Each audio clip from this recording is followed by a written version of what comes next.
Hey hi friends. So last எபிசோடில் இந்த zombie hunt அப்படின்னு சொல்லி ஒரு கேம் விளாண்டுருப்பாங்க. ஸோ அதில் 20 ரவுண்டோட முடிவில் ஜாம்பிஸோட எண்ணிக்கை அதிகமாக இருக்கா இல்லை நார்மல் பீப்புளோட எண்ணிக்கை அதிகமாக இருக்கா அப்படின்னு சொல்லி பார்க்கும்போது நார்மல் பீப்புளோட எண்ணிக்கை கம்மியாக இருந்திருக்கு.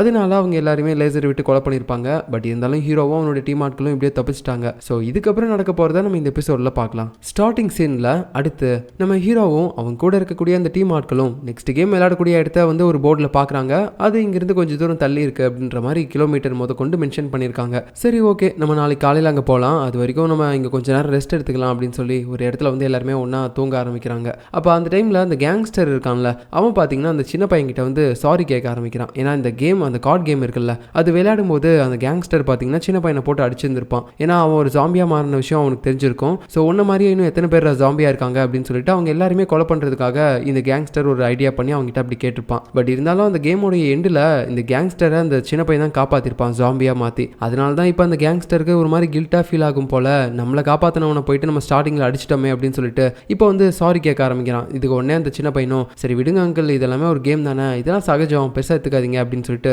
ரொம்ப ஜாலியாக அது பெருசாக எடுத்துக்காம இந்த கேங்ஸ்டர் கிட்ட பேசிட்டு இருக்கான். ஸோ நம்ம ஹீரோவோட டீம் ஆட்கள் எல்லாருமே ஒரு நல்ல பாண்டிங்கில் இருக்காங்க அப்படின்றது இது மூலமாக நமக்கு தெரியுது. இப்படி அந்த சின்ன பையன், அப்புறம் அந்த போதக்கை, அப்புறம் இந்த கேங்ஸ்டர், இவங்க 3 பேர் ஒரு பக்கம் தனியாக இருக்க, இன்னொரு பக்கம் இன்னும் 2 பொண்ணுங்க இருக்காங்க. ஸோ இவங்களும் நம்ம ஹீரோவோட டீம் ஆட்கள் தான். அதான் ஸ்டார்டிங்கில் ஒரு பொண்ணு கூட லைட்டாக கால் அடிபட்டிருக்கும்ல, அந்த நெருப்பம்பு பெஞ்ச ஒரு டைமில், அந்த பொண்ணு தான் இங்கே இருக்கா. அது மட்டும் இல்லாமல் அவள் கூடவே இன்னொருத்தையும் இருக்கா. 2 பேரும் அக்கா தங்கச்சிங்க மாதிரி எப்பயுமே க்ளோஸாகவே தான் இருப்பாங்க. 3ஆவதாக இன்னொரு லேடியும் இவங்க கூடவே இருக்காங்க. ஸோ இந்த லேடியை நம்ம ஆன்டினோ, அவங்க 2 பேரையும் சிஸ்டர்ஸ்னு வச்சுக்கலாம். இப்போ இவங்க 3 பேருமே ஒரு இடத்த வந்து பார்த்துக்கிட்டே இருக்காங்க. பாவம் இந்த பையன் ரொம்ப தனிமையாக இருக்கான், அவன் ஒய்ஃபை சீக்கிரமாக கண்டுபிடிக்கணும்னு நினைக்கிறான் அப்படின்ற மாதிரி சொல்கிறாங்க. யார்டா அப்படின்னு பார்த்தா நம்ம ஹீரோ தான். ஸோ அவனுக்கு அவனுடைய ஒய்ஃப் ஞாபகம், ஹீரோயினோட ஞாபகம் அதிகமாக வந்துச்சு போல. அதனால தான் அப்படியே தனிமையாக உட்காந்துக்கிட்டு வானத்தையே பார்த்துக்கிட்டு இருக்கான். இதே நேரத்தில் நம்ம ஹீரோயினோட கற்பனையை காட்டுறாங்க. ஸோ அவளுக்கு அவளுடைய அப்பா பார்த்தீங்கன்னா அடிக்கடி அந்த மலையிலேருந்து கீழே விழுந்து சாகிற மாதிரி ஒரு கற்பனை வரும்ல, அதே மாதிரி பில்டிங்லேருந்து கீழே விழுற மாதிரி அவளுக்கு பயங்கரமான ஒரு கற்பனை வந்திருக்கும் போல. ஸோ அந்த மாதிரி கற்பனையினால அவள் ரொம்ப கஷ்டப்பட்டு இருந்திருப்பா. அதை பற்றி தான் அடிக்கடி ஒரு மாதிரி பேசிக்கிட்டு புலம்பிட்டு வந்திருப்பா. அந்த டைமில் தான் நம்ம ப்ரொஃபஸர் வந்து அவளை மீட் பண்ணியிருப்பாங்க. ஸோ அவங்ககிட்ட இந்த மாதிரி என்னோட அப்பாவோட கனவு அதிகமாக என்கிட்ட வந்துட்டே இருக்கு, என் அப்பாவை என்னால் மறக்காமல் இருக்கவே முடியல, எப்பயுமே எனக்கு அவருடைய நினைப்பாக தான் இருக்குது அப்படின்னு சொல்லியிருப்பாளா. உடனே இந்த ப்ரொஃபஸரும் சரி ஓகே, நான் அவரோட இடத்துக்கு ஒன்று கூப்பிட்டு போகிறேன், நீ அப்போ என் கூட வருவியா அப்படின்னு மாதிரி கேட்க, அவள் பார்த்தீங்கன்னா எதை பற்றியுமே கவலைப்படாமல் என் அப்பாவை பார்க்குற மாதிரி இருந்தால் நான் மரணத்துக்கு கூட போவேன் அப்படின்னு சொல்லும்போது சரி ஓகே அப்படின்னு சொல்லிட்டு அதுக்கப்புறமேட்டு தான் அந்த ப்ரொஃபஸரும் அவகிட்ட ஏதோ ஒன்று பண்ணி அவளை இந்த கற்பனை உலகத்துக்கு கூப்பிட்டு வந்திருக்கான். ஸோ நம்ம ஹீரோயினும் இப்போ அந்த கற்பனை உலகத்தில் தான் இருக்கா, அந்த பார்டர் லேண்டில். இப்போ இவங்க வெறித்தனமாக இங்கே வேற ஒரு பக்கம் கேம் விளையாண்டுட்டு இருக்காங்க. என்னன்னு பார்த்தீங்கன்னா பயங்கரமாக லேசர் லைட்ஸ்லாம் வந்துகிட்டே இருக்குது, 4 பக்கமும் இருந்து அதுலேருந்து தப்பிச்சு போயிட்டே இருக்கணும். நடுவில் 2 பேரோட உடம்பு பார்த்தீங்கன்னா அப்படி வெட்டி கிழிச்சு போகுது. ஸோ இது எல்லாத்தையுமே பார்த்த பயத்தில் இவங்க ஒரு மாதிரி ரொம்ப பயந்துகிட்டே விளையாண்டுட்டு இருக்காங்க. அதுலேயும் மற்றவங்கலாம் பார்த்தீங்கன்னா கீழ் வாக்கில் ஏதாவது லேசர் வந்துச்சுன்னா அதை அப்படியே ஜம்ப் பண்ணிடுவாங்க. ஆனால் பாவம் நம்ம ப்ரொஃபஸரால் தான் ஜம்ப் பண்ண முடியாதுல்ல. அவர் பார்த்தீங்கன்னா அங்கே ஒரு தூண் இருக்கும், அது பின்னாடி தான் போய் ஒளிஞ்சிட்டு இருப்பாரு. இப்படியே விளையாண்டுட்டு இருக்கும்போது ஒரு கட்டத்தில் அவர் அந்த வீல் சேரை விட்டு கீழே விழுந்துடுறாரு. அப்போ உடனே ஒரு லேசர் கீழ் வாக்கில் வர ஆரம்பிக்குது. ஸோ கண்டிப்பாக அவருக்கு அதை முடிஞ்சிச்சுன்னு நினைக்கும் போது நம்ம ஹீரோயின் எப்படியோ அவரை காப்பாற்றி அந்த தூணுக்கு பின்னாடி போய் மறைச்சு வச்சிடறா. அதுக்கப்புறம் மறுபடியும் அவருடைய வீல் சேரை கொண்டு வந்து அதில் அவரை உட்கார வச்சு இந்த பக்கம் இந்த கேமை வந்து அவள் கண்டினியூ பண்ணுறா. ஸோ எப்படியோ நம்ம ஹீரோயினுக்கும் எதுவும் ஆகலை, இந்த ப்ரொஃபஸருக்கும் எதுவும் ஆகலை, கம்ப்ளீட்டாக இந்த கேமை முடிச்சிட்டாங்க. அதுக்கப்புறம் இவங்க கூடயும் பார்த்தீங்கன்னா ஒரு சில பேர்லாம் இருக்காங்க பிளேயர்ஸ். அவங்க எல்லாருமே ஒரு டீமாக சேர்ந்து இப்போ நடந்து போயிட்டு இருப்பாங்களா. அந்த நேரத்தில் இவங்க எல்லாருமே அவங்களுடைய பர்சனலான விஷயத்தை பற்றி ஷேர் பண்ணிட்டு போயிட்டு இருப்பாங்க. அப்போ நம்ம ஹீரோயினும் அவள் அப்பா பேரை சொல்கிறா. அப்போ அந்த வழியாக போன 2 பொண்ணுங்க உடனே அங்கேருந்து 2 பொண்ணுங்களும் ஓ அவரா, அதான் இந்த ஆக்சிஜன் டேங்க் கூட இல்லாமல் மலையோட உச்சி வரைக்கும் போயிட்டு வந்தேன்னு சொல்லி போய் சொன்னார்ல, அவரை பற்றி நியூஸில் கூட நிறையா வந்துச்சு, அவர் ஒரு ஏமாத்துக்காரர்ல, அவருடைய பொண்ணானி அப்படின்ற மாதிரி ஓப்பனாக அவகிட்டே கேட்கும்போது அவள் மனசு ரொம்ப கஷ்டப்படுது. ஸோ அதுக்கப்புறம் அந்த பொண்ணுங்களும் ஒரு மாதிரி ஐயோ மன்னிச்சிருங்க தெரியாமல் சொல்லிட்டோம் அப்படின்னு சொல்லிட்டு நக்கலாக பேசிட்டு போதுங்க. அப்போ இந்த நேரத்தில் நம்ம ப்ரொஃபஸர் ஒரு மாதிரி சைலண்டாகவே வந்துட்டு இருப்பான். அப்பதான் ஒரு ஃப்ளாஷ்பேக்கை பற்றி யோசிச்சு பார்க்க ஆரம்பிக்கிறான். இவன் ஸ்டார்டிங்கில் அந்த பார்க்கிங்கில் போயிருப்பான்ல, அங்கே கூட அந்த கேம் நடந்திருக்கும், ஆக்சுவலான பார்டர் லேண்ட் கேமு. அதில் எல்லாருமே எலக்ட்ரிக் ஷாக் அடிச்சு செத்து போயிருப்பாங்க. இவர் தான் கடைசியாக உயிர் பொழைச்சிருப்பார்ல. அந்த நேரத்தில் அங்கே அந்த பாண்டா வந்திருப்பான். தான் சீசன் 2ல் வின் பண்ணி நான் அந்த பார்டர் லேண்ட்லேயே இருக்கேன் அப்படின்னு சொன்னான்ல, அவன் வந்து நம்ம ப்ரொஃபஸர் கிட்ட ஒரு ஆஃபர் பண்ணியிருப்பான். இந்த மாதிரி நான் சொல்கிற ஒரு பொண்ணை நீ என்கிட்ட கூப்பிட்டு வரணும் அந்த பார்டர் லேண்ட் கேமுக்கு, அவளை அங்கே கூட்டிகிட்டு வந்த அப்படின்னா நீயும் உள்ளே வரலாம், உனக்கும் அந்த மாதிரியான இடத்த பார்க்கணுன்னு தானே ஆசை, வாழ்வுக்கும் சாவுக்கும் நடுவில் இருக்க அந்த நரக உலகத்தை பார்க்கணும் அப்படின்னு சொல்லி நீயும் அவ கூட வந்துரு, இந்த மருந்து அவகிட்ட யூஸ் பண்ண அப்படின்னா நீயும் வரலாம் அவளும் வரலாம் அப்படின்னு சொல்லும்போது இவன் உடனே அந்த மருந்து எடுத்து வச்சுப்பான். ஸோ அதுக்கப்புறமேட்டு தான் இந்த ப்ரொஃபஸர் நம்ம ஹீரோயினை மீட் பண்ணி இந்த மாதிரி நான் அவன் அப்பா கிட்ட ஒன்று கூட்டிட்டு போறேன் வா அப்படின்னு சொல்லி அவளுக்கு அந்த ஊசியை போட்டுவிட்டு அவளையும் இந்த கேமுக்குள்ள கூட்டு வந்திருப்பான் போல. ஸோ நம்ம ப்ரொஃபஸருக்கு தேவையானது எல்லாமே அவருடைய ரிசர்ச் பர்பஸ்க்காக இந்த உலகம் எப்படி இருக்கு, வாழ்வுக்கும் சாவுக்கும் நடுவில் இருக்க இந்த மரண உலகத்தில் வாழ்றது எவ்வளோ கஷ்டம் தெரிஞ்சுக்கணும் அப்படின்னு சொல்லி பார்க்கறதுக்காக மட்டும்தான் அவன் இங்கே வந்திருக்கானே தவிர தவிர நம்ம ஹீரோயினை கூட்டிட்டு வரணும் அப்படின்றது அவனுடைய எண்ணம் கிடையாது. இந்த பேண்டா பண்ண டிமாண்ட்னால மட்டும்தான் ஹீரோயினை இந்த உலகத்துக்கு கூட்டிட்டு வந்தாதான் நானும் இங்க வர முடியும் அப்படின்ற ஒரு கம்பல்ஷன்ல மட்டும்தான் ஹீரோயின் கிட்ட அது இதையும் பேசி அவளை இங்க கூட்டு வந்திருக்கான். ஸோ அப்படி இப்படின்னு பார்த்தா நம்ம ப்ரொஃபசர் ஓரளவுக்கு செல்ஃபிஷ் அப்படின்னு சொல்லி நமக்கு தெரிய வருது. அதுக்கப்புறம் இப்போ அந்த பேண்டா அப்புறம் அவன் கூடவே சீசன் 2ல வின் பண்ணி இந்த பார்டர் லேண்ட்லேயே இருக்கேன் அப்படின்னு சொல்லி முடிவு பண்ணியிருப்பான்ல, அவனை தான் காட்டுறாங்க. ரெண்டு பேரும் என்ன பேசிட்டு இருக்காங்க அப்படின்னு பார்த்தீங்கன்னா, பரவாயில்லையே நீ நினைச்ச மாதிரியே அந்த ப்ரொஃபசர் அந்த ஹீரோயின் எங்க கூட்டு வந்துட்டான். நான் இது எல்லாமே முன்னாடியே கெஸ் பண்ணது தான். நான் நினைச்ச மாதிரி தான் எல்லாமே நடந்துட்டு இருக்குது. நான் ஹீரோயினை கூட்டு வரணும் அப்படின்றது கூட என்னோட விருப்பம் கிடையாது. ஹீரோ இந்த இடத்துக்கு வரணும். அதுக்காக தான் நான் ஹீரோயினை இங்க கூட்டிட்டு வர வேண்டியதா போயிடுச்சு. ஸோ ஹீரோ நமக்கு தேவைப்படுவான். அவனை பொறுத்த வரைக்கும் நம்ம அவனை ஒரு காத்தாடி மாதிரி யூஸ் பண்ணிக்கலாம். அந்த காத்தாடியை நம்ம எப்படி வேணாலும் வளைக்கலாம். அதுக்கு தேவைப்படக்கூடிய நூல் தான் அவனுடைய ஒய்ஃபு. ஸோ அவள் எங்கே போனாலும் கண்டிப்பாக அவளை தேடி அவன் வருவான்னு நினச்சேன். அதே மாதிரி வந்துட்டான். இதுக்கு மேலே தான் நம்மளுடைய மெயினான ஆட்டமே இருக்குது அப்படின்னு மாதிரி சொல்லிட்டு இருக்கான். ஸோ இந்த பாண்டா எதுக்காக நம்ம ஹீரோவை இங்கே கூட்டிகிட்டு வரணும் அப்படின்னு நினச்சான். அவன் இங்கே இருக்கிறது மூலமாக இவனுங்களுக்கு என்ன லாபம் அப்படின்னு சொல்லி நமக்கு ஒன்றுமே தெரியல. பட் ஓவராலாக பார்க்கும்போது நம்ம ஹீரோவை இந்த இடத்துக்கு கூட்டு வரணும் அப்படின்றது தான் இந்த பேண்டாவோட பிளானே. அதுக்காக தான் இது எல்லாமே பண்ணியிருக்கான். இப்போ நெக்ஸ்ட் நம்ம ஹீரோயினையும் ப்ரொஃபஸரையும் காட்டுறாங்க. ரெண்டு பேரும் பார்த்தீங்கன்னா இப்போ அடுத்த கேம் விளையாடுறதுக்காக வந்திருக்காங்க. இந்த கேம் என்ன அப்படின்னு பார்த்தீங்கன்னா, அந்த ட்ரெயின்குள்ள இவங்க எல்லாருமே ஏறி போகணும். இவங்க எல்லாருமே ஏறினதுக்கப்புறம் அந்த ட்ரெயின் மறுபடியும் மூவ் ஆக ஆரம்பிக்குது. அப்போ உள்ள இருக்கக்கூடிய ஸ்க்ரீனில் இவங்களுக்கு அனௌன்ஸ்மெண்ட்டை சொல்ல ஆரம்பிக்கிறாங்க. மொத்தமாக இந்த ட்ரெயினில் 8 கம்பார்ட்மெண்ட் இருக்கு. ஒரு கம்பார்ட்மெண்ட்குள்ளேயும் நீங்கள் மாறி மாறி போயிட்டே இருக்கணும். இந்த ட்ரெயின் வந்து ஃபுல் ஸ்பீடில் போயிட்டு இருக்கு. இதை நிறுத்துறதுக்கு முன்னாடி டிரைவர் கூட கிடையாது. ஸோ நீங்கள் முடிஞ்ச அளவுக்கு வேகமாக இந்த 8 கம்பார்ட்மெண்ட்டையும் தாண்டி அந்த ஃபர்ஸ்ட் கம்பார்ட்மெண்ட்டுக்கு போனீங்கன்னா மட்டும்தான் அங்கே இன்ஜின் இருக்கும். ஸோ அதுக்கப்புறமேட்டு தான் நீங்கள் இந்த ட்ரெயினே மேனுவலாக ஸ்டாப் பண்ண முடியும். ஸோ அதுவாக ஸ்டாப் பண்ணாத நீங்கள் ரொம்பவே ஸ்லோவாக ஒரு கம்பார்ட்மெண்ட்டையும் கிராஸ் பண்ணி போனீங்க அப்படின்னாலும் சீக்கிரமாக போயிட்டு அந்த ட்ரெயின் கிராஷ் ஆகி செத்து போயிருவீங்க. ஸோ ஃபர்ஸ்ட்டு இந்த 8 கம்பார்ட்மெண்ட்டையும் நீங்கள் வேகமாக கிராஸ் பண்ணணும். அப்படி ஒரு கம்பார்ட்மெண்ட்டையும் கிராஸ் பண்ணும்போது எல்லா கம்பார்ட்மெண்ட்லையும் நாங்கள் ஒரு கேஸை ரிலீஸ் பண்ணுவோம். அது நார்மலான கேஸாக கூட இருக்கலாம், இல்லைனா விஷம் கலந்த கேஸாக கூட இருக்கலாம். மொத்தமாக 8 கம்பார்ட்மெண்ட்டில் 4 கம்பார்ட்மெண்ட்டில் நாங்கள் விஷம் கலந்த கேஸை ரிலீஸ் பண்ணுவோம். ஸோ ஒருவேளை நீங்கள் அதை ஸ்மெல் பண்ணிட்டீங்க அப்படின்னா நீங்கள் வந்து செத்து போயிருவீங்க. அதுக்காக நாங்கள் உங்களுக்கு ஆக்சிஜன் மாஸ்க்கும் கொடுக்குறோம். அந்த ஆக்சிஜன் மாஸ்கில் மொத்தமாக 5 ஆக்சிஜன் டேங்க்கையும் நாங்கள் கொடுப்போம். ஒரு கம்பார்ட்மெண்ட்டுக்கு நீங்கள் ஒரு ஆக்சிஜன் டேங்கை தான் யூஸ் பண்ண முடியும். ஏன்னா நீங்கள் ஒரு 30 செகண்ட் சுவாசிக்கிற அளவுக்கு தான் அந்த ஆக்சிஜன் டேங்க்ல உங்களுக்கு கெப்பாசிட்டியே இருக்கும். ஸோ அந்த 8 கம்பார்ட்மெண்ட்டில் எந்த 4 கம்பார்ட்மெண்ட் நாங்கள் விஷம் கலந்த கேஸை ரிலீஸ் பண்ணுவோம் அப்படின்றத நீங்கள் ஃபஸ்ட்டே கரெக்டாக கெஸ் பண்ணி அதுக்கேற்ற மாதிரி தான் உங்களோட ஆக்சிஜன் டேங்கை நீங்கள் யூஸ் பண்ணணும். ஏன்னா உங்ககிட்ட 5 ஆக்சிஜன் டேங்க் தான் நாங்கள் கொடுப்போம். அதுவும் இல்லாமல் மற்றவங்க கிட்ட இருக்கக்கூடிய ஆக்சிஜன் டேங்கை நீங்கள் யூஸ் பண்ண முடியாது. அதே சமயம் நீங்கள் மறுபடியும் அந்த கம்பார்ட்மெண்ட்கே ரிட்டர்ன் போக முடியாது. அப்படி பண்ணீங்க அப்படின்னா உங்களை கேம்லேருந்து எலிமினேட் பண்ணிடுவோம் அப்படின்ற மாதிரி சொல்லி இந்த கேமோடைய ரூல்ஸை சொல்கிறாங்க. அதுக்கப்புறம் முன்னாடி கம்பார்ட்மெண்ட் பார்த்தீங்கன்னா ஓப்பன் ஆகுது. ஸோ இப்போ நீங்கள் எல்லாரும் உள்ளே போகலாம் அப்படின்னு சொல்லும்போது அந்த ஃபர்ஸ்ட் கம்பார்ட்மெண்ட்குள்ளே இவங்க போக ஆரம்பிக்கிறாங்க. அப்படி அவங்க அந்த கம்பார்ட்மெண்ட் போகும்போது முன்னாடியே கூண்டில் ஒரு சின்ன கிளி மாதிரி ஏதோ இருக்குது, சாரி குருவி இருக்குது. இதே என்ன குருவி இருக்குது அப்படின்னு சொல்லி எல்லாருமே கேட்கும்போது நம்ம ப்ரொஃபஸரும் சொல்கிறாரு, இவங்க ஒரு கேஸை ரிலீஸ் பண்ணுறதா சொன்னாங்கல்ல, அது ஒரு வேளை நார்மலான கேஸாக இருந்துச்சுன்னா இந்த குருவி சாகாது, ஆனால் விஷம் கலந்த கேஸாக இருந்துச்சுன்னா இந்த குருவி செத்துரும். ஸோ எந்த கம்பார்ட்மெண்ட்டில் விஷம் கலந்தது வந்திருக்கு, எந்த கம்பார்ட்மெண்ட்டில் நார்மலான கேஸ் வந்திருக்கு அப்படின்றத நம்ம தெரிஞ்சுக்கணுன்றதுக்காக தான் இந்த குருவியை இங்கே வச்சிருக்காங்க அப்படின்ற மாதிரி சொல்கிறாங்க. ஓ அப்படியா அப்படின்ற மாதிரி எல்லாருமே பேசிகிட்டு இருக்கும்போது அப்படியே அனௌன்ஸ்மெண்ட்லேயும் சொல்கிறாங்க, இன்னும் கொஞ்ச நேரத்தில் நாங்கள் கேஸை ரிலீஸ் பண்ணிடுவோம். ஸோ அதுக்கு முன்னாடி இந்த கம்பார்ட்மெண்ட்டில் நீங்கள் மாஸ்க்கை யூஸ் பண்ணணுமா கூடாதான்னு சொல்லி முடிவு பண்ணுங்க அப்படின்னு சொல்லும்போது எல்லாருமே குழப்பத்தோடு இருக்காங்க. சரி எதுக்கு ரிஸ்க் எடுத்துக்கிட்டு, அதான் நம்மக்கிட்ட 5 டேங்க் இருக்குல்ல அப்படின்னு சொல்லிட்டு உடனே ஃபர்ஸ்ட் ஆக்சிஜன் டேங்கை இவங்க யூஸ் பண்ண ஆரம்பிக்கிறாங்க. அதை போட்டதுக்கப்புறம் கரெக்டாக கேஸும் ரிலீஸ் ஆகுது. அவ்வளோதான், எல்லாருமே பயத்தில் இருக்காங்க, விஷவாயுவாக தான் இது இருக்கும் அப்படின்னு சொல்லிட்டு. பட் அதுக்கப்புறம் தான் தெரியுது அங்கே குருவி பார்த்தீங்கன்னா சாகவே இல்லை. ஸோ இது விஷவாயு கிடையாது, நார்மலான கேஸ் தான். ஐயோ அப்படின்னா நம்ம அவசரப்பட்டு ஒன்று யூஸ் பண்ணிட்டோமே அப்படின்னு சொல்லிட்டு எல்லாருமே ரொம்ப பதற்றம் அடைகிறாங்க. பட் இருந்தாலும் என்ன பண்ணுறது, இது யூஸ் பண்ணிட்டாங்கல்ல, சரி ஓகே அப்படின்னு சொல்லிட்டு இப்போ இந்த லெவல் முடியுது. இப்போ அடுத்து 2வது கம்பார்ட்மெண்ட்டுக்கு போகிறாங்க. அங்கேயும் பார்த்தீங்கன்னா ஒரு குருவி அதே மாதிரி தான் இருக்குது. ஸோ இவங்களுக்கு அகைன் ஒரு மாதிரி பயமாக ஆரம்பிக்குது. ஒரு வேளை இந்த கம்பார்ட்மெண்ட்டில் விஷம் வந்துருச்சுன்னா என்ன பண்ணுறது, சரி ஓகே நம்ம எல்லாரும் இந்த டைமும் யூஸ் பண்ணிடலாம் அப்படின்னு சொல்லிட்டு எல்லாருமே மாஸ்க் போட்டாங்க. அதுக்கப்புறமேட்டு கேஸும் ரிலீஸ் ஆகுது. அப்போ தான் தெரிய வருது இது விஷம் கலந்த கேஸ். ஏன்னா அங்கே முன்னாடி இருக்கக்கூடிய குருவி பார்த்தீங்கன்னா அப்படியே செத்து போச்சு. நல்ல வேலைடாப்பா, எப்படியோ நம்ம இந்த மாஸ்க் போட்டோம் அப்படின்னு சொல்லிட்டு எல்லாருமே நிம்மதியாக இருக்காங்க. ஸோ மிச்சம் இருக்கிறது 6 கம்பார்ட்மெண்ட்டு. பட் இவங்க கிட்ட பேலன்ஸ் இருக்கிறது 4 ஆக்சிஜன் டேங்க் தான். ஸோ அதை பார்த்து யூஸ் பண்ணணும் அப்படின்னு சொல்லிட்டு 3வது கம்பார்ட்மெண்ட்டுக்கு போகிறாங்க. இந்த கம்பார்ட்மெண்ட்டில் எனக்கு தெரிஞ்சு எந்தவித கேஸும் வர வாய்ப்பு இல்லை அப்படின்ற மாதிரி நம்ம ஹீரோயின் கெஸ் பண்ணுறா. ஏன்னா ஸ்டார்டிங்கில் அவங்க பாய்சன் வைக்கல, 2வதுல பாய்சன் வச்சிருக்காங்க. ஸோ 3வதுல பாய்சன் இருக்கிறதுக்கான வாய்ப்பு கம்மி தான் அப்படின்ற மாதிரி அவள் ஒரு கெஸ்ஸிங்கில் நான் இந்த டைம் மாஸ்க் போடல அப்படின்னு சொல்கிறா. சரி ஓகே அப்படின்னு சொல்லிட்டு எல்லாருமே பார்த்தீங்கன்னா அதை ஃபாலோ பண்ணுறாங்க. அதுலேயும் ஒருத்தர் பயந்துக்கிட்டு ஃபஸ்ட்டு மாஸ்க் போட்டுறாரு. பட் இருந்தாலும் யாருமே போடாமல் இருக்காங்கல்ல, அதை பார்த்து அவரும் சரி ஓகே அப்படின்னு சொல்லி போடல. அதுக்கப்புறமேட்டு கேஸை ரிலீஸ் பண்ணுறாங்க. எல்லாருமே கேஸ் முடியும் மூஞ்சிக்கு வரும்போது ஒரு மாதிரி பயப்பட ஆரம்பிக்கிறாங்க. அவ்வளோதான் முடிஞ்சிச்சு, இது பாய்சனாக தான் இருக்கும் அப்படின்னு சொல்லிட்டு சொல்லிட்டு. பட் அப்பதான் தெரிய வருது அந்த கிளி பார்த்தீங்கன்னா இப்போ வரைக்கும் சாகல. அப்பாடி எப்படியோ இது ஒரு நார்மலான கம்பார்ட்மெண்ட் தான், நல்ல வேலை தப்பிச்சிட்டோம் அப்படின்னு யோசிச்சுட்டு இருக்கும்போது எப்பயுமே இந்த உள்ள இருக்கக்கூடிய கேஸ் எல்லாமே வெளியே போறதுக்காக கொஞ்ச நேரம் அவங்க டோர் வந்து ஓப்பன் பண்ணுவாங்க, சைடில் இருக்க டோர் எல்லாமே. அந்த மாதிரி இப்போ இந்த மாதிரி உள்ள இருக்கக்கூடிய கேஸ் எல்லாமே வெளியே போறதுக்கு சைடில் இருக்க டோர் ஓப்பன் ஆகுமா, அந்த நேரத்தில் பக்கத்தில் இன்னொரு ட்ரெயின் போறதா அவங்க பார்க்குறாங்க. அப்போ அந்த ட்ரெயினில் இவங்கள மாதிரியே நிறைய பேர் பார்த்தீங்கன்னா அந்த கேமை விளையாண்டுட்டு இருக்காங்க. அதில் நிறைய பேர் அந்த விஷவாயு தாக்கி அப்படியே ஒரு மாதிரி முடியாமல் ரத்த வாந்திலாம் எடுத்துட்டு கீழே விழுந்துட்டு இருக்காங்க. இதை பார்த்து நம்ம ஆளுங்க எல்லாருமே பயந்து போயிடுறாங்க. அப்படியே ஐயோ நமக்கும் விஷவாயு தாக்குச்சுன்னா இதே நிலைமை தான் நமக்கா அப்படின்னு சொல்லிட்டு. ஸோ இப்போ அப்படியே பார்த்தீங்கன்னா எல்லாருமே 4வது கம்பார்ட்மெண்ட்டுக்கு போகிறாங்க. ஸோ இவங்க கிட்ட 3 ஆக்சிஜன் டேங்க் தான் இருக்கு. அப்படின்னா இந்த கம்பார்ட்மெண்ட்டையும் சேர்த்து இவங்க 5 கம்பார்ட்மெண்ட்டை இன்னும் கிராஸ் பண்ணணும். இவங்க ஆல்ரெடி கிராஸ் பண்ணி வந்த 3 கம்பார்ட்மெண்ட்டில் ஒரு கம்பார்ட்மெண்ட்டில் மட்டும்தான் பார்த்தீங்கன்னா விஷவாயு வந்திருக்கு. ஆனால் இவங்க இந்த கேமை ஸ்டார்ட் பண்ணும்போது மொத்தமாக 4 விஷவாயு இருக்கக்கூடிய கம்பார்ட்மெண்ட் இருக்குது அப்படின்னு சொல்லியிருப்பாங்க. அதை வச்சு பார்த்தா பேலன்ஸ் இருக்கக்கூடிய இந்த 6 கம்பார்ட்மெண்ட்டில் எப்படி பார்த்தாலும் 3 கம்பார்ட்மெண்ட்டில் விஷவாயு இருக்குது. ஸோ அது எதுன்னு கண்டுபிடிச்சி கரெக்டாக அதுக்கேற்ற மாதிரி இவங்க பேலன்ஸ் இருக்கக்கூடிய அந்த 3 ஆக்சிஜன் டேங்கையும் கரெக்டாக யூஸ் பண்ணணும். ஏன்னா அப்போ தான் அவங்க உயிர் பொழைப்பாங்க. ஸோ இப்போ இந்த 4வது கம்பார்ட்மெண்ட் வந்ததுக்கப்புறம் எல்லாருமே ஒரு கெஸ்ஸிங்கில் மாஸ்க் போடுறாங்க. பட் இருந்தாலும் சில பேர் இல்லை நாங்கள் போடலை அப்படின்னு சொல்லிட்டு சில பேர் போடாமே இருக்காங்க. அதுக்கப்புறமேட்டு பார்த்தீங்கன்னா கேஸையும் ரிலீஸ் பண்ணுறாங்க.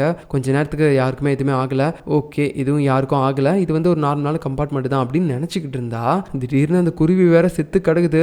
அப்படின்னா மாஸ்க் போடாமல் இருந்தவங்களோட நிலைமை அப்படின்னு சொல்லி யோசிக்கும் போது அவங்க எல்லாருமே பார்த்தீங்கன்னா வாயில நுரத்தள்ளி அப்படி ரத்த வாந்தி எடுத்து சாகுறாங்க. இது பார்க்கவே ரொம்ப கொடுமையாக இருக்குது. அந்த மாஸ்க் போட்டவங்க எல்லாருமே பாவம் நம்ம கண் முன்னாடியே சாகுறாங்களே, பட் நம்மளால ஒன்றுமே பண்ண முடியல அப்படின்னு சொல்லிட்டு ஒரு பயத்தோடய பார்த்துக்கிட்டு இருக்காங்க. ஸோ இதில் ஒரு சில பேர் எல்லாமே செத்துடுறாங்க. இப்போ அப்படியே அடுத்து அவங்க பார்த்தீங்கன்னா 5வது கம்பார்ட்மெண்ட்டுக்கு போகிறாங்க. ஸோ இப்போ நம்ம ஹீரோயின் கெஸ் பண்ணுறா, இது வரைக்கும் நம்ம பார்த்துட்டு வந்ததில் எந்த கம்பார்ட்மெண்ட்லையும் 2 டைம் கண்டினியூ பாய்சன் வந்ததே கிடையாது. ஒருவேளை இந்த டைம் வந்துச்சுன்னா என்ன பண்ணுறது, அதனால நான் மாஸ்க் போட்டுக்கிறேன் அப்படின்னு சொல்லிட்டு அவன் மாஸ்க் போட்டுக்கிறா. உடனே மற்றவங்க எல்லாருமே பார்த்தீங்கன்னா கெஸ்ஸிங்லேயே சரி ஓகே நான் வந்து இவ்வளோ நம்புறேன் அப்படின்னு சொல்லி ஒரு பொண்ணும் பார்த்தீங்கன்னா ஹீரோயினை நம்பிக்கிட்டு மாஸ்க் போட்டுடுறா. இப்போ அப்படியே பார்த்தீங்கன்னா கேஸ் ரிலீஸ் ஆகுது. கேஸ் ஃபுல்லாக நெம்மனதுக்கப்புறம் இவங்க அப்படியே பார்த்தீங்கன்னா அந்த குருவியை பார்க்குறாங்க. போச்சுரா சாக போகுது அப்படின்னு நினைக்கும் போது அது சாகவே இல்லை. ஸோ இது வந்து ஒரு நார்மலான கம்பார்ட்மெண்ட் தான், இதில் பாய்சன் எதுவுமே இல்லை. அப்படின்னா பேலன்ஸ் இன்னும் 6, 7, 8 3 கம்பார்ட்மெண்ட் இருக்கு. பட் இவங்க கிட்ட ஒரே ஒரு ஆக்சிஜன் டேங்க் தான் இருக்கு. இதுக்கு மேலே இவங்க வின் பண்ணுறதுக்கான வாய்ப்பே இல்லை. ஏன்னா பேலன்ஸ் இருக்கக்கூடிய 3 கம்பார்ட்மெண்ட்டில் எந்த கம்பார்ட்மெண்ட்டில் விஷவாயு இருக்குது அப்படின்றத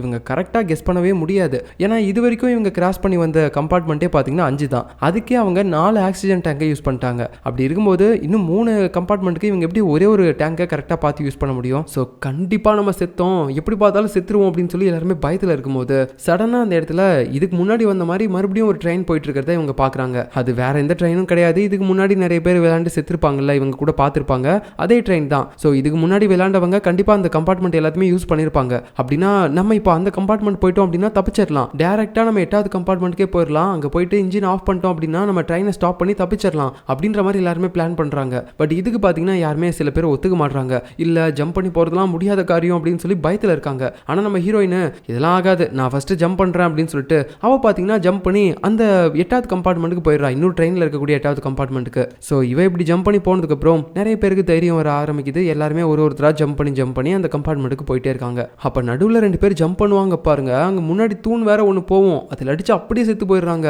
ஸோ இதை பார்த்த பயத்தில் அங்கே கடைசியாக 2 பேர் மட்டும் நின்றுட்டு இருப்பாங்க. 3வது நம்ம ப்ரொஃபஸரும் இருப்பார். ஸோ அவர் பார்த்தீங்கன்னா இப்போ என்ன பண்ணுறாருன்னா அந்த கைப்பிடி மாதிரி ஒன்று இருக்கும்ல, அதை அப்படியே பிடிச்சிக்கிட்டு ஊஞ்சல் மாதிரி முன்னாடி பின்னாடி ஆடிக்கிட்டே இருக்காரு. ஒரு ஃபோர்ஸை ஃபஸ்ட்டு கிரியேட் பண்ணுறாரு, இங்கேருந்து அங்கே போகணும் அப்படின்னு சொல்லிட்டு. கடைசியில் பார்த்தீங்கன்னா அவரும் ஜம்ப் பண்ணிடுறாரு. முன்னாடி ஒரு தூண் வருது, அவ்வளோதான் முடிஞ்சுன்னு நினச்சா கரெக்டாக அது கிராஸ் பண்ணுற நேரத்தில் இவர் இந்த பக்கம் வந்துட்டாரு. ஸோ எப்படியோ ப்ரொஃபஸரும் தப்பிச்சிட்டாரு. அதுக்கப்புறம் மிச்சம் அங்கே 2 பேர் இருக்காங்களா, அவங்களும் வரலாம்னு நினைக்கிறாங்க. பட் அதுக்கு முன்னாடி ட்ரெயின் பார்த்தீங்கன்னா பிரிஞ்சிருச்சு. ஸோ மிச்சம் இருக்கக்கூடிய ஒரு ஆக்சிஜன் டேங்கை மட்டுமே வச்சு இவங்க சர்வை பண்ணுறது ரொம்ப கஷ்டம். கண்டிப்பாக அவங்க சாகிறதுக்கான வாய்ப்புகள் தான் அதிகம் அப்படின்னு சொல்லி அவங்க நினச்சி இவங்க ஒரு மாதிரி வருத்தப்படவும் செய்கிறாங்க. அந்த நேரத்தில் நம்ம ஹீரோயின் பார்த்தீங்கன்னா ப்ரொஃபஸரை கட்டி பிடிச்சிட்டு இருக்கான லெவலில் உங்களுக்கு எதுவும் ஆகலை அப்படின்னு சொல்லிட்டு அந்த நேரத்தில் அங்கே முன்னாடி இன்னொரு ட்ரெயின் மறுபடியும் கிராஸ் ஆக ஆரம்பிக்குது.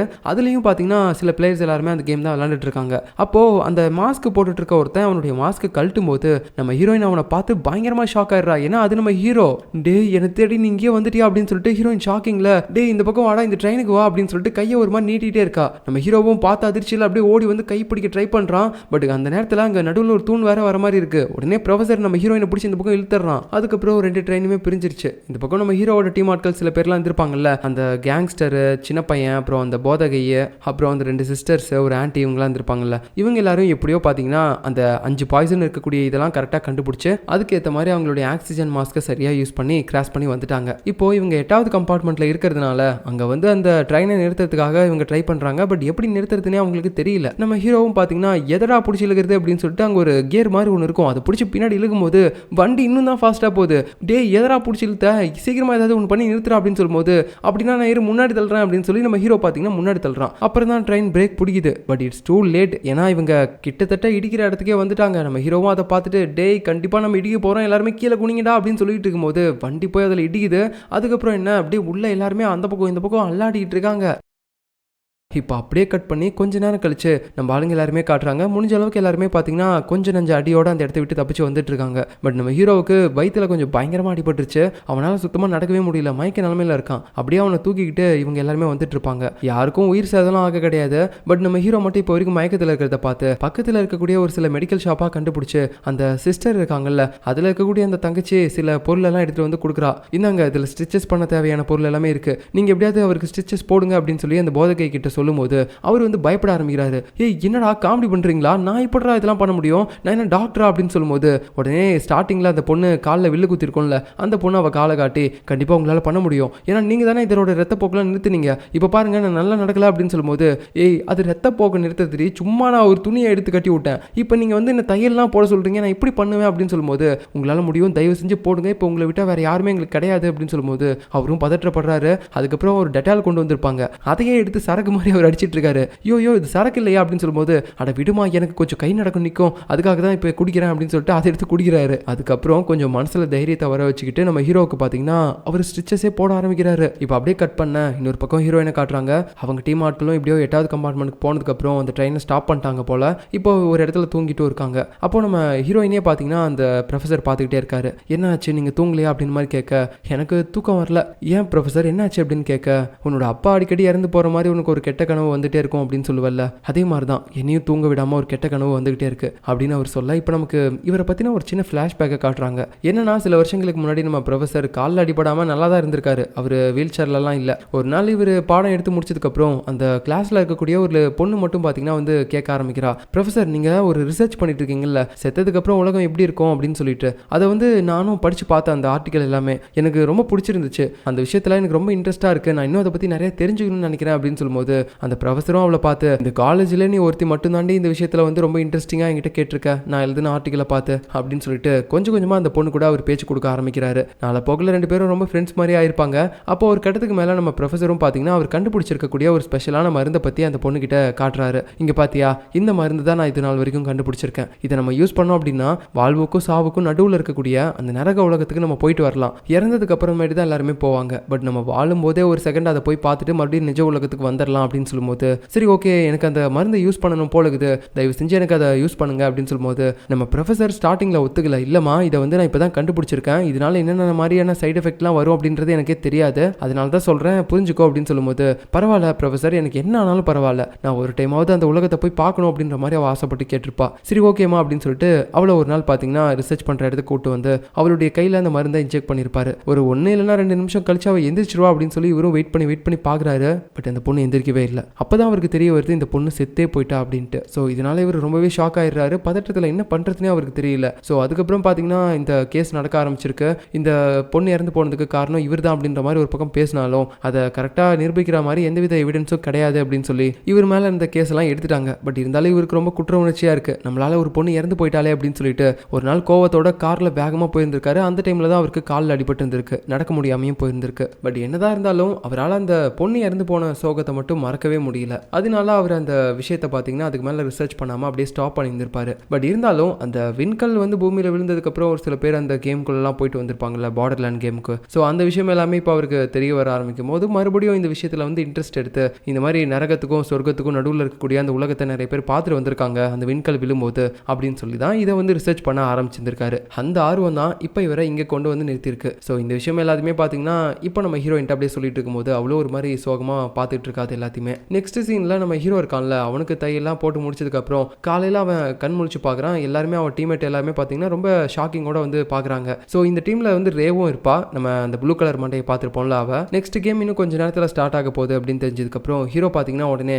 நீங்களாம் இங்கே என்ன பண்ணுறீங்க, உடனே கிளம்புங்க நைட் ஆகுதுல்ல அப்படின்னு சொல்லும்போது அவங்க எல்லாருமே சொல்கிறாங்க, பரவாயில்ல இருக்கட்டும், நீ இல்லாமல் நாங்கள் யாருமே அந்த கேமுக்குள்ளே போக மாட்டோம், ஏன்னா இதுக்கு முன்னாடி நாங்கள் விளையாண்ட அந்த கேம் எல்லாத்துலேயுமே நாங்கள் வின் பண்ணுறதுக்கு நீ தான் எனக்கு நிறைய ஹெல்ப் பண்ணியிருக்க, அப்படி இருக்கும்போது உன்னை மட்டும் தனியாக விட்டுட்டு விட்டுட்டு எங்களால் அந்த கேமுக்கு போக முடியாது அப்படின்ற மாதிரி எல்லாருமே முடிவாக பேசுகிறாங்க. ஸோ ஹீரோவுக்குலாம் அவங்களை நினச்சி அழுகிறதா இல்லை என்ன பண்ணுறது அப்படின்னே ஒன்றுமே தெரியல. அப்படியே ஒரு மாதிரி ரொம்ப கஷ்டமாக இருக்குது. ஏன்னா நம்ம மேலே இவங்க எல்லாருமே இந்த அளவுக்கு பாசம் வச்சிருக்காங்களே அப்படின்னு சொல்லிட்டு அவனுக்கு பார்த்தீங்கன்னா ஒரு மாதிரி எமோஷனலாக இருக்குது. இப்போ அப்படியே கட் பண்ணால் அடுத்து நைட் ஆகுது. இந்த பக்கம் நம்ம ஹீரோயினோட டீம் இருக்காங்கல்ல, அவங்க பார்த்தீங்கன்னா ஈஃபில் டவர் மாதிரி ஒரு பெரிய டவர் இருக்குது. அந்த டவரில் வந்து ஏறிக்கிட்டு இருக்காங்க. ஸோ என்ன அப்படின்னு பார்த்தீங்கன்னா இந்த டவரில் ஒவ்வொரு மூலையிலையும் ஒவ்வொரு பஸர் இருக்குது. அந்த பஸர் எல்லாத்தையும் இவங்க போய் ப்ரெஸ் பண்ணாங்க அப்படின்னா ஒரு நம்பர் அந்த இடத்துல பாப்பப் ஆகும். அப்போ அந்த டைமில் இவங்க கண்ணில் ஒரு கண்ணாடி போட்டிருப்பாங்கல்ல, அந்த கண்ணாடியில் இவங்களுக்கு பாக்ஸ் மாதிரி போட்டு நிறைய நம்பர்ஸ்லாம் இருக்கும். ஸோ இவங்க கரெக்டாக ஒரு பஸரை அழுத்துறாங்கல்ல, அந்த நேரத்தில் இந்த கண்ணாடியில் தெரிகிற இந்த பாக்ஸில் அப்படியே பார்த்தீங்கன்னா ஸ்ட்ரெயிட் கோடில் எந்த நம்பராவது மேட்ச் ஆகணும். ஒன்று கீழேருந்து மேலே, இல்லை மேலேருந்து கீழே, இல்லை இந்த மாதிரி சைடில்.